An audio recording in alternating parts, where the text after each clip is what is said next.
I'm so happy to have a face-to-face session after so long, of around 8 to 9 months.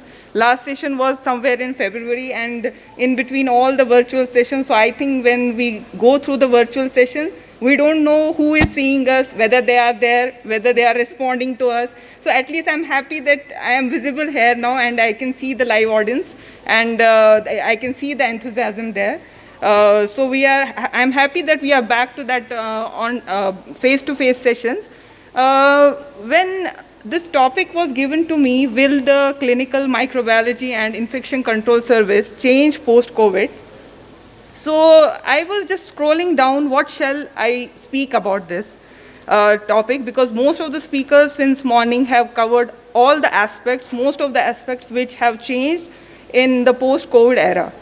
So I felt at last that I should enumerate it as mostly a psychological talk than a technical talk.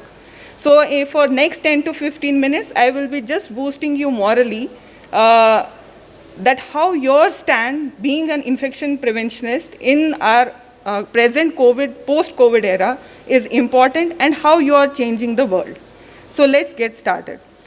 So I would like to start my presentation with this heading. It was in April 2020.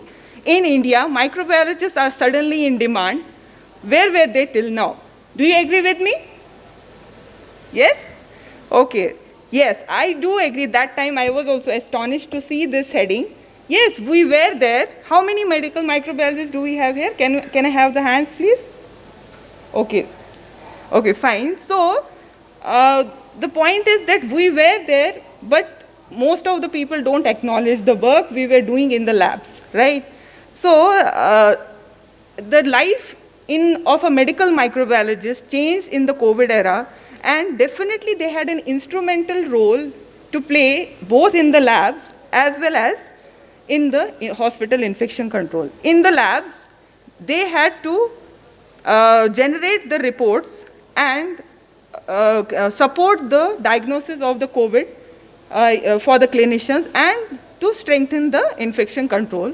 Hence, the medical microbiologists had to put in double energy before they were, and they have to come out of their comfort zone. What exactly is the difference between being a microbiologist and simply being a microbiologist, or a clinical or a medical microbiologist? Clinical microbiology focuses on the aspects of detecting what is the cause of the patient infection, whether it is a bacterial, fungal, parasitic or viral infection, and that means what is contributing to the infection of the patient. And after detecting what is the cause, then we put an antibiotic sensitivity in and see what the bug is sensitive to, what kind of antibacterials or antivirals or antifungal.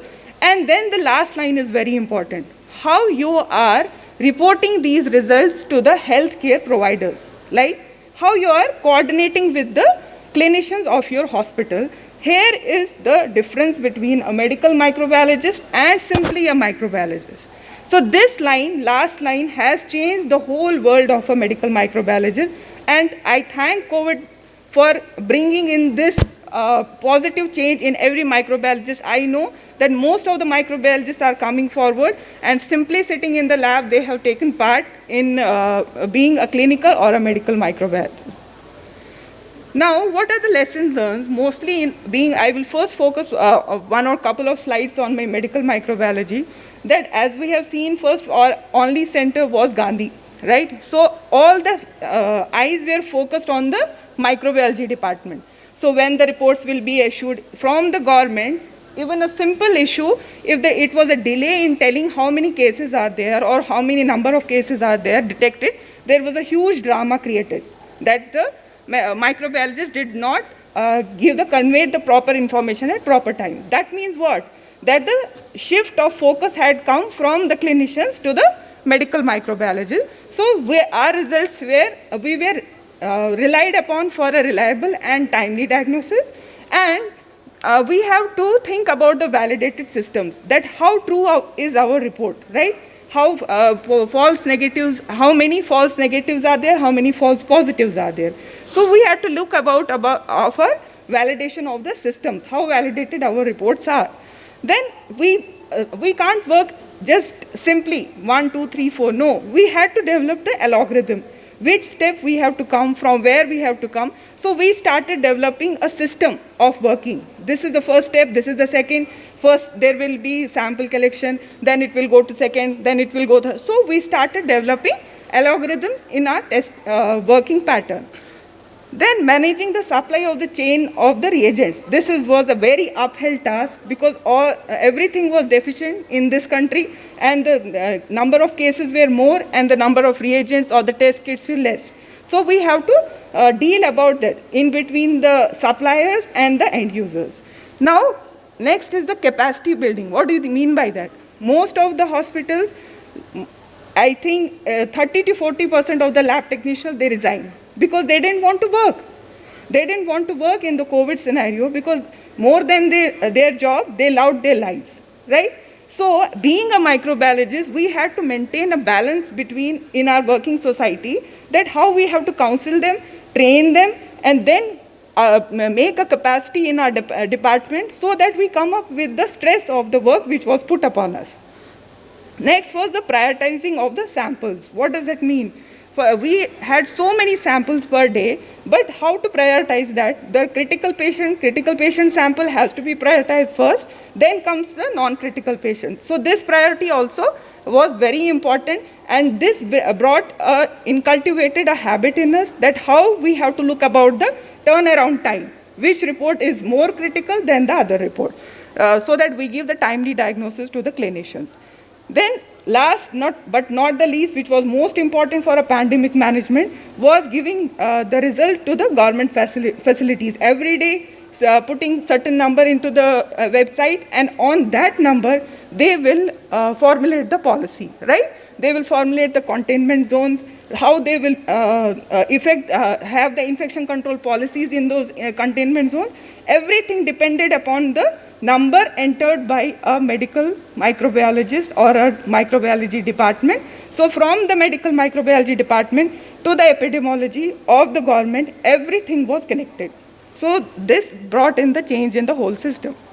So at last, as a medical microbiologist, what we have to take as a take-home point from the COVID pandemic is, one, you need to correlate your reports with the clinicians. We need to change this scenario. If we are just issuing the report and being silent, we don't know what is the case, our reports are not going to have that effect as compared if we have a 1-minute talk to the clinician and see what is the case, what is the clinical diagnosis, how we will correlate our report. That will have a more effect than compared to the simply issuing the report and we don't know the case. At last, we are there to give the best health care to the patient who has landed up in our hospital, and hence the coordination of a clinical microbiologist and a clinician is very important. Second thing is the communication counts, right?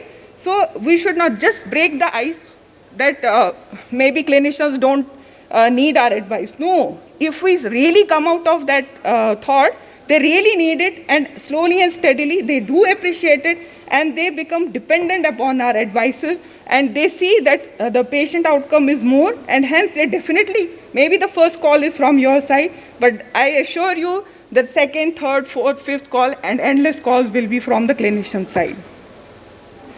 Now the second part of our role as a clinical microbiologist is an infection control. I feel this is a major role as compared to the lab, and it was a hidden talent pre-COVID. What is this? Everyone knows this female, right? No? So what was done? She had talent, but just the makeover was done. She had the talent of singing, but the makeover was done so that she is more visible to the world, right? This is the same thing we have to know about the infection control. Pre-COVID, we just, if I had this question on my mind and I asked most of the people, is it important or not important? So what will be the answers are they? Really? I know this already. If we go on the audits, what big deal they are doing? They are just telling the same thing again and again, or they are doing bossism, going around, don't do this, don't do, and whatever they are telling, we already know. But they also thought that we are just a hand hygiene police. Whatever we are telling is just hand hygiene, simply hand wash, hand wash, hand wash. And they made us a hand wash police. But at that, and I would like to say that infection control is a tough love. It is just practicing a tough love. And we have to strike a balance that where we need to stop and where we need to make ourselves visible. First thing is that I give an example of hand washing. If we use one strategy of telling them and just auditing every day using weekly once WHO monitoring tool, and we audit them, that okay, we are seeing them how they are doing, and then we tell no, your percentage is not coming up, and so many things. We try to break them at some point. No, you are not improving.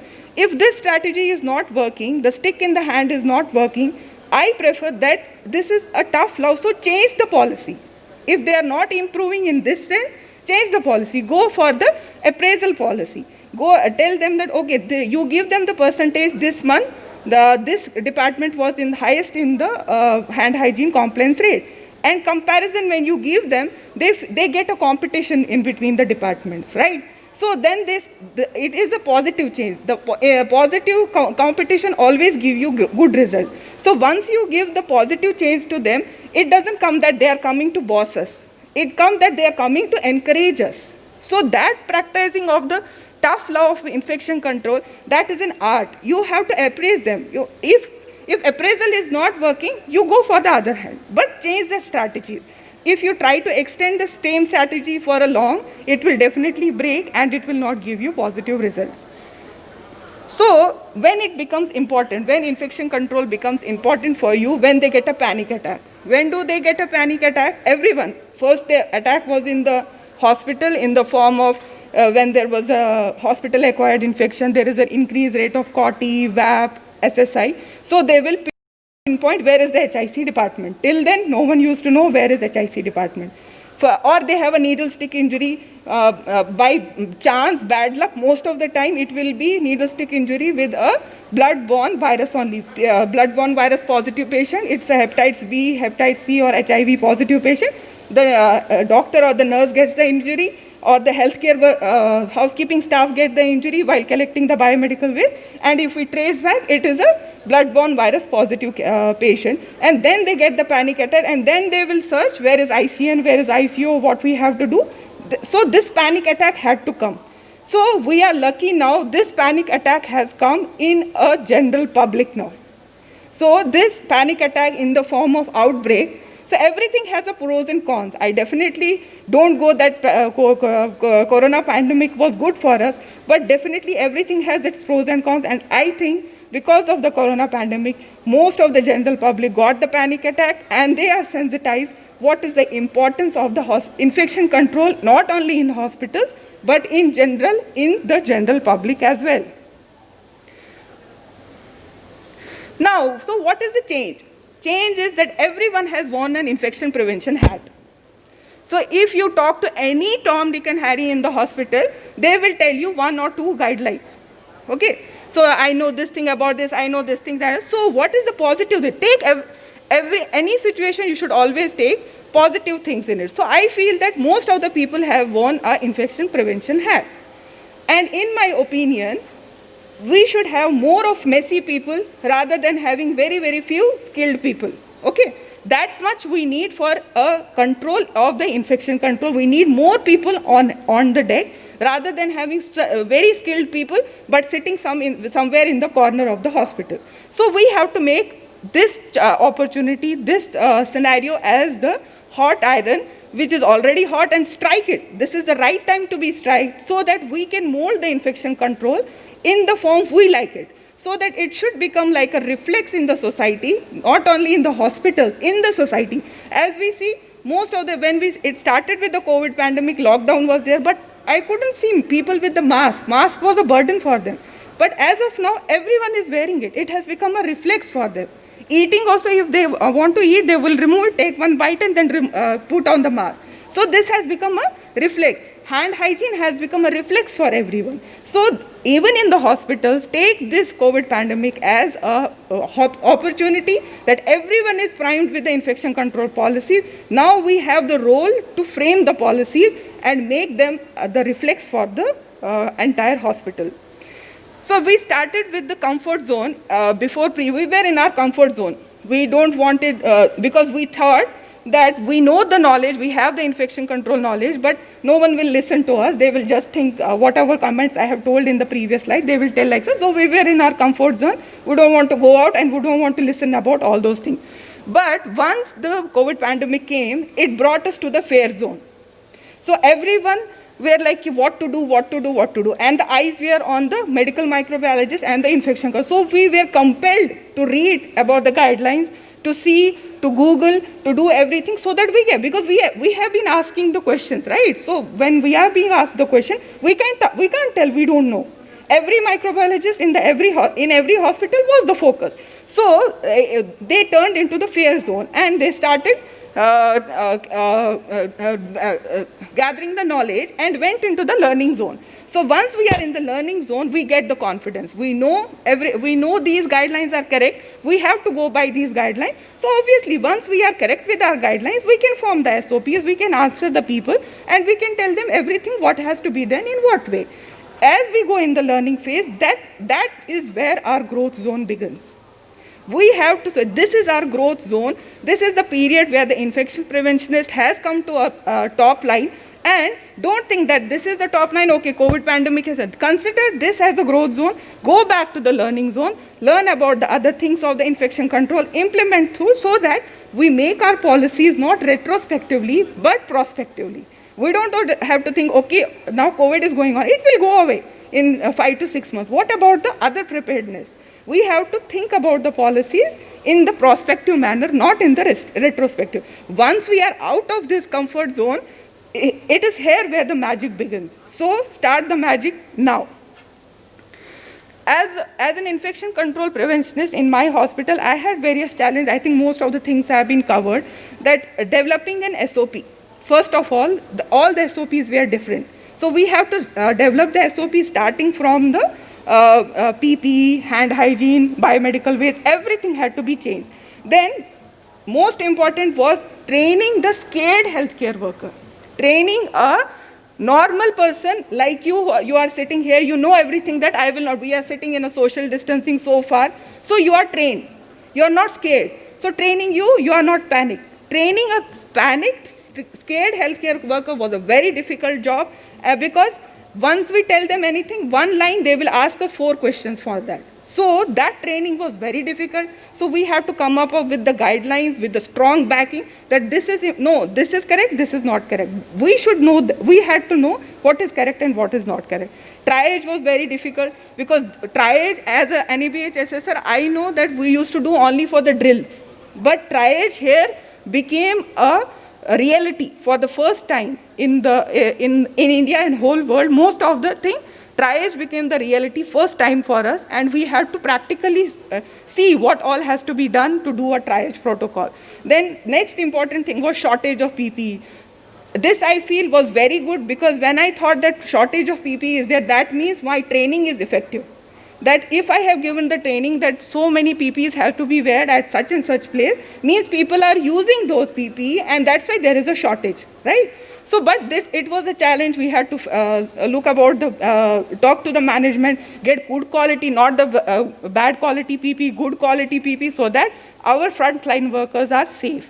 Then, okay, they gave us the PPE, but the stock got exhausted. For example, they gave for 15 days, it got exhausted in 10 days. So again, the role of infection preventionist came. So we have to think about the reuse, how to reuse it, and extended use, as Dr. Pragati has told about it. So we started developing those policies. So these, then the changing guidelines. Everything was there, but almost weekly once or 15 days once, the guidelines changed. And we had to come up with the pace of those guidelines. Healthcare providers were taking care of the guidelines for giving the clinical care to the patient. But once it is infection control, everyone looked upon us that how to give care to them, how to update the guidelines, because how much they will see the clinical part. Infection control part, we have to keep up the pace of changing guidelines and reframe our SOPs and give this knowledge to the clinical side. Then the last thing, which was most important, is the excessive media, which knowledge they had given, whether it is true, whether it is not true, that we had to differentiate. Whether it is true or not, they will question us, so and so thing, such and such thing has been seen, I have seen this in Google, is this true or not? How much? We had to clarify those doubts. So in Crux, these challenges made the metal very hard for us, and now we are in a stage that we can say that infection preventionist has made a role being in a post-COVID era. So this role has to be continued for the other pandemic preparedness. So as an infection preventionist, what did we learn? This is as per the challenge we saw. So I just went through a study which had taken place in China, and it gave a short conclusion that the IPC behavior achieved improvement. This was a study done in China that IPC behaviors achieved improvement. Means what? They had a knowledge that what to do when, but when it came to doing those practices in practically, means when the COVID positive patient is in front of them, they didn't do it. It means what? Why they didn't do it? Because the patient to healthcare worker ratio was less. Pandemic preparedness was not there. There are so many patients, but the healthcare workers provided to them were less. So they will definitely give priority to the clinical care as compared to the infection control care. So what does the Crux give from this study is there is a poor pandemic management. So in this, not only in India, everywhere this was a problem, that there is a poor pandemic management, because we feel that it's a matter of it, not when statement. Means what? That we don't truly appreciate that we will be living and working in a moment of pandemic, and yet we are here living into it. So we have to create the policies prospectively, not retrospectively. So this pandemic should be taken as a lesson that we have to be prepared for any other pandemic or the ongoing pandemics, like the sir told, antimicrobial resistance pandemic. It is already going on. Tuberculosis, it is such a threat to the India. So simultaneously we have to be prepared for that. For that we need what? The support from the top management. As we have told, there is I was going through one article in California. There is a rule which has been prepared for this pandemic preparedness, that each hospital or a nursing home should have a PPE supply stockpiled for 45 days. Pandemic PPE should be stockpiled for 45 days. Is it possible in India? So such guidelines have to be taken care, that we have to talk to the top management. We have to be prepared for any other pandemic. In case of hand hygiene products, PPE, what else we have to be prepared. So in that case, we have to take care of our relation with the top management. Two things which have improved drastically post-COVID, which I wanted to stress, is hand hygiene. Definitely it has improved not only in hospitals, also in the general public in general. So what was seen in this study is that even if 25% of the people have good hand hygiene practice, they will drive the next 75% of the people towards the good hand hygiene practice. So at least we have these 25% now, so they can pull the other 75% towards them. And one more thing which was very important in hospitals, which I myself have observed, that the patients and the attenders themselves have become the monitoring people. They themselves tell the doctors and nurses, no, you do the hand hygiene first. So this is a very good positive sign from us, that we can at least train the patient that these are the things you need, at least you need to do this. And it has been seen that it had an effect, because a doctor may get offended if a nurse says, please sir, you do a hand hygiene. But if patient says, sir, please you do a hand hygiene, he will not get offended. And for next 10-20 days, he will not forget it also. So this is a positive thing which I feel that the patient himself has become educated for this. Next important thing was the PPE. Definitely the PPE, as you can see the growth index in 2019 from 100, 165, and Future also they have taken 21 to 22. It has increased to 2. It will increase to 22. Gloves, same thing for the gloves and clothing and the goggles and face shield. So what does this give? That the corona pandemic has definitely given a positive impact on PPE as well. Same thing, can you see the needle is there almost near the 100%. So we are growing in scenarios of PPE. We are having a good impact on the usage of PPE. Surgical gloves is still in yellow, but others like the surgical mask, N95, examination gloves, and coveralls and gowns and everything, it has definitely increased. So what is the future? After this, having so many talks since morning, what actually we have to do is the bolstering of the IPC department. We have to make our department very strong. So there is a long path forward. How we will do such programs, what is conducted today, training sessions have to be more frequent in our country, and training should not be just training in the PowerPoint sessions, or educate them more in the form of drills. When they are on the ground, hands-on drills are there. I have seen when I have given triage drills, they were more responsive, they were more alert, and because they know that the next hands-on can be I. So this preparedness drill is very important for training programs. And employing a concept of behavioral change is what has happened in this pandemic. The behavioral change of the people has happened, and you make a one, because ICN or an ICU cannot be in the hospital throughout the day. So what you have to make, you have to make a informal leader in each department who will give you personal and immediate response about these small things which are very important for infection control. If you start making a team building like that, definitely the IPC program will extend. Then communicate with the clinicians. I have definitely told this is a very important aspect which we have started, and please continue it because this is going to help IPC very effectively. Then last, which I wanted to tell is that what can be measured can be improved. If you can't measure it, you cannot improve it, right? So if the hand hygiene complaints rate is 70 this month, it should be 80 next month, right? So what is the thing? It is that if you have not measured it this month, how will you improve next month? So what can be measured, that only can be improved. Audits are very important to know the status where we are running.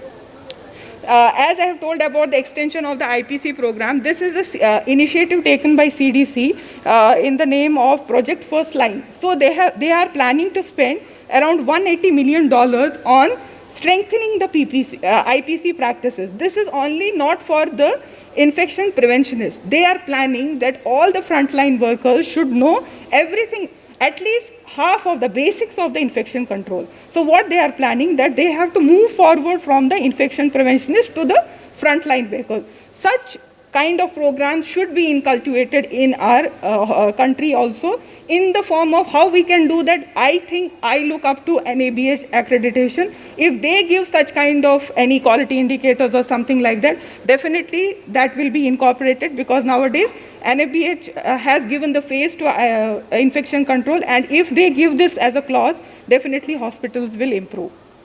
And I would like to conclude with this slide. The year infection preventionists showed the world their worth, we should continue to have an impact on the whole world, so that ultimately the goal of any doctor, be a clinician or a non-clinician, is to give the best health care to our patient, with which he has landed, the problem with which he has landed to the hospital. He should get the cure of that disease, and do not carry a disease from our hospital to its own community. So I want to crux it by saying this, that we have to plan it in this cycle. We have to make a proper guidelines, that is called as standard operating procedures, based on the guidelines given by the Indian guidelines or CDC guidelines, WHO guidelines. Do auditing, regular auditing of each department. Once you get the audit, you get a proper figure of it. And once you get a figure, in next audit, you have to see whether we have improved or where we are lacking behind. If we get this cycle into proper place, then only we can get quality assurance in our hospital in infection control.